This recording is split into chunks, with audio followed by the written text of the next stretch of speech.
Hey guys, welcome to my mini blog. প্রত্যেকবারের মতো এবারও তোমাদের সকলকে আমার মিনি ব্লগেতে স্বাগত। আজকে ছিল বৃহস্পতিবার, আজকে আমাদের ছুটির দিন। আর ছুটির দিন মানেই যেন ল্যাদ খাওয়ার দিন। আমি তো প্রচণ্ড ল্যাদ খাই।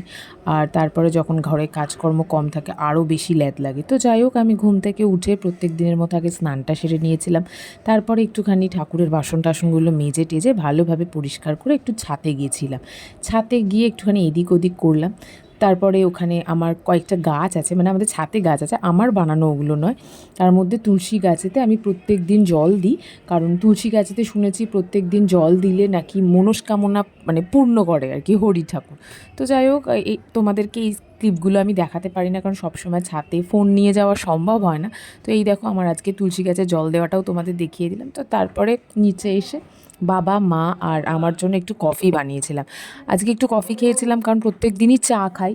কারণ কদিন ধরে আমার মাথাটা একটু প্রচণ্ড সকালবেলা উঠে ধরে যাচ্ছিলো, তো তাই মা বললো যে কফি না খেয়ে চা না খেয়ে চলো কফি খাই। তো যাই হোক, তারপর আমি একটু কফি টফি খেয়ে নিয়েছিলাম, বাবাকেও দিয়েছিলাম। তারপরে বাবা বললো রুহিকে খাইয়ে নিতে, তাই ম্যাডামকে নিয়ে, যেহেতু বাজারে যাবে, প্রত্যেক দিনের ওনার ডিউটি সকালবেলা উঠে যাওয়ার। আর রুহি আজকাল একটু তাড়াতাড়িও উঠে পড়ছে, মোটামুটি কিছু না করে তো 6টার সময় মেয়ে আমার উঠে যায়, কারণ ওদিকে রাতে ও 8:30টার মধ্যে ডিনার কমপ্লিট করে 9টার মধ্যে ঘুমিয়ে পড়ে। আর মানে চোখে তাকাতেই পারে না ম্যাডাম, না ঘুম পাড়ালে নয়, মানে জোর জবরদস্তি তোমাকে ওকে ধরে ঘুম পাড়াতেই হবে। তো যাই হোক, আমি এখানে দেখো চাটা খেয়ে নিলাম। তারপরে এই যে রুহিকে খাওয়াতে বসেছি। রুহি প্রত্যেকদিন সকালবেলা সাবু দুধ খায়, আর খাওয়ার সময় ওর প্রচুর খেলনাবাটি দরকার পড়ে, মোবাইল ফোনটাও দরকার পড়ে, পারলে ওর সাথে সাথে মোবাইল ফোনকেও কিছুটা খাবার খাইয়ে দেয়। তো যাই হোক, এই যে ম্যাডামকে খাইয়ে দাইয়ে রেডি করে দিয়েছিলাম, তিনি বাজারে গেলেন তার দাদুর সাথে। তারপরে আমি এদিকে রান্নাঘরে চলে এসেছিলাম। রান্নাঘরে আমার টুকটাক কয়েকটা কাজ থাকে, তোমরা সবাই দেখেছো। প্রত্যেক দিনই একই জিনিসই দেখাই, দেখাতে ভালো লাগে। এদিক ওদিক ঘুরিয়ে ফিরিয়ে অনেক কিছু থাকে, গল্প করতে মেনলি ভালো লাগে।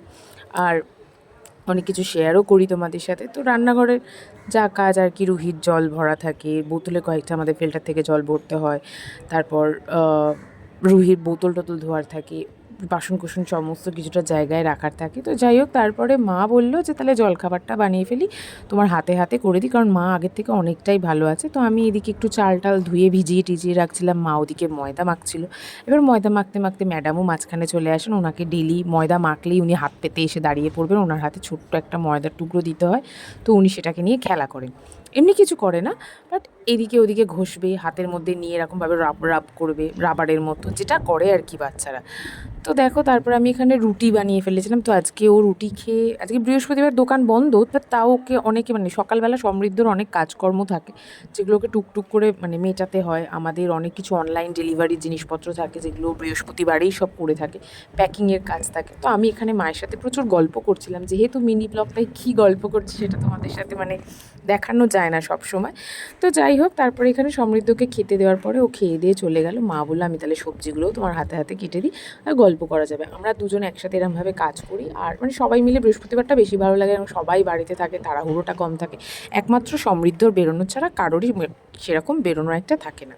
তো সবজি টবজি কাটার পরে তারপর আমি রুহির খাবারটাও বসিয়ে দিয়েছিলাম। আজকে রুহিকে আমি সবজির সাথে মাছের ঝোল বানিয়ে দিয়েছিলাম, মানে ও সবজি বলতে পেঁপে, গাজর, বিনস, আলু, আরও যদি কয়েকটা সবজি থাকে দিয়ে দিই। ও সব সবজি খেতে চায় না, কারণ মুখ দিয়ে ফেলে দেয়, বাচ্চারা যা করে আর কি। এই যে দেখো, মাছ দিয়ে ওকে ঝোলটা বানিয়ে দিয়েছিলাম। এরপর আমার ভাতও হয়ে গেছিলো। তো ভাত টাতগুলোকে আমি নামিয়ে টামিয়ে, মা ওদিকে রুহিকে নিয়ে স্নান করাতে চলে গেছিলো। স্নানের ভিডিও তো নেওয়া যায় না, কিন্তু স্নানের ভিডিওটা না ভীষণ সুন্দর লাগে, ওকে দেখতে আমার এত কিউট লাগে, মা হয়ে বলতে নেই, নজর লেগে যাবে।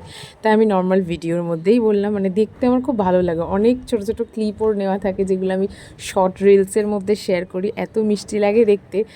আর নিজের মানে মায়ের নজরে হয়তো লেগে যাবে, কিন্তু আমি সেগুলো সবসময় বলতে চাই না। এই যে দেখো, এখানে ম্যাডাম স্নান করে চলে এসছে, আর ওনার ইচ্ছে ছিল ক্যামেরার সামনে দাঁড়িয়ে উনি ওনার ফেসটা দেখে এবারে যা কিসি করবে, দেখাবে নিজেকে, এইসব। আমার চুল টুলগুলো আঁচড়ে দিয়েছিলাম। তারপরে ওকে আমি খাইয়েও দিয়েছিলাম দুপুরবেলার খাবার। এই ফোন দেখতে দেখতে ইদানিং টেবিলে উনি বসে খাচ্ছেন, এদিক ওদিক ঘুরছে কম। তারপরে মা বলল যে বাকিটা আমি করে দিচ্ছি। মা আজকে একটা মানে মাছের ডিমের বড়া বানিয়েছিল ভীষণ সুন্দরভাবে। তো বললো তোমরা দুজন খেতে বসে যাও, তারপরে আমি খাবো। তো মা ওদিকে বাকি রান্নাটা শেষ করলে আমি খেয়ে দিয়ে উঠে তারপর মা আমার সাথে এলো একটুখানি ঘর দোরগুলো গুছিয়ে দিতে, বললো একা একা তুমি সবসময় করো, আজকে তোমার হাতে হাতে ধরে দিই। এখানে আমি ঘরে আজকে চাদর তুলেছিলাম, গদি টদিগুলো উল্টে দিলাম, সব কিছু নতুন ওয়ার টোয়ার পরিয়ে চাদর টাদর পেতে পরিষ্কার টরিষ্কার করে দিলাম ঘরটাকে। তারপরে সবার মোটামুটি তার মধ্যে মা স্নান করে এসে খেয়ে দিয়ে রুহিকে নিয়ে ঘুম পাড়াতে চলে গেছিলো।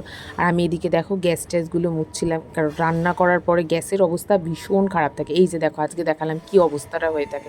তারপরে আমাকে এইভাবে পরিষ্কার করতে হয়, কারণ পরিষ্কার করে চকচকে হয়তো আমি আমার শাশুড়ি মায়ের মতো করতে পারি না, কারণ ওনার মানে হাত দিলে মনে হয় যেন হিরে চমকাচ্ছে, এরকম একটা ব্যাপার। তাও আমারটা দেখে তোমরা বলবে হ্যাঁ ঠিক আছে পরিষ্কার মেয়েটা। এই শখটাই আমি আমার মায়ের থেকে তো অবশ্যই আমার শিখে আসি, কিন্তু আরও কী করে নিট অ্যান্ড ক্লিনভাবে করতে হয় সেটা আমি আমার কিন্তু এই শাশু মায়ের থেকে শিখেছি। কারণ শাশুমা থেকে শুধু উনি আমাকে হাতে ধরে শেখাননি, মানে আমি তো অবাকই হয়েছিলাম যে একজন শাশুড়ি মা এইরকমভাবে একদমই সাপোর্ট করেন, আর হাতে ধরে ধরে প্রত্যেকটা জিনিস যেরকম একটা মা তার সন্তানকে শেখায়, উনি সেরকম আমরা প্রত্যেকটা জিনিস হাতে ধরে ধরেই শিখেছি। তো যাই হোক, এই ছিল আমার আজকের বৃহস্পতিবারের সারাদিনের মানে সকাল থেকে আপ টু লাঞ্চ করতে যাওয়া অবধি ব্লগ। তোমাদের কেমন লাগলো জানিও। আবার আসবো নতুন ভিডিওতে। টাটা।